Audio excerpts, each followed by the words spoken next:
Now for a look at stories making headlines around the world. And President Trump says he will soon decide on America's response to a suspected chemical weapons attack on Syrian civilians. For more on this and other international news, let's turn to our Ro Aram. So Aram, Washington is again pointing the finger very directly at the Assad regime and his allies, namely Russia and Iran. They deny flatly that any chemical attack actually took place. So this diplomatic fallout continues. That's right, Mark. Speaking during a cabinet meeting on Monday, Trump again condemned Saturday's apparent attack as, quote, heinous. Aid groups on the ground in Douma say more than 40 civilians were killed by what they described as poison gas.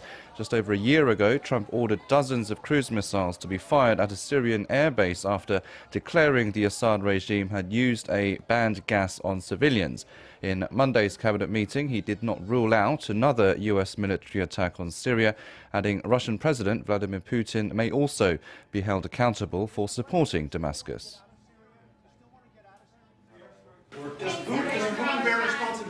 He may, yeah, he may. And if he does, it's going to be very tough. Very tough. He'll pay a price. Everybody's going to pay a price. He will, everybody will. Mr. President, is U.S. military action, is it off the table as it relates? Nothing's off the table. Nothing's off the table.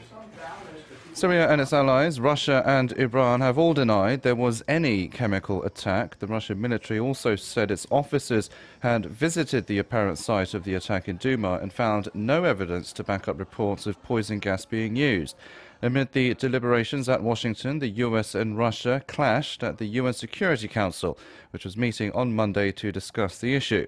The US envoy Nikki Haley said Washington will respond to the alleged attack regardless of whether the UNSC takes action or not.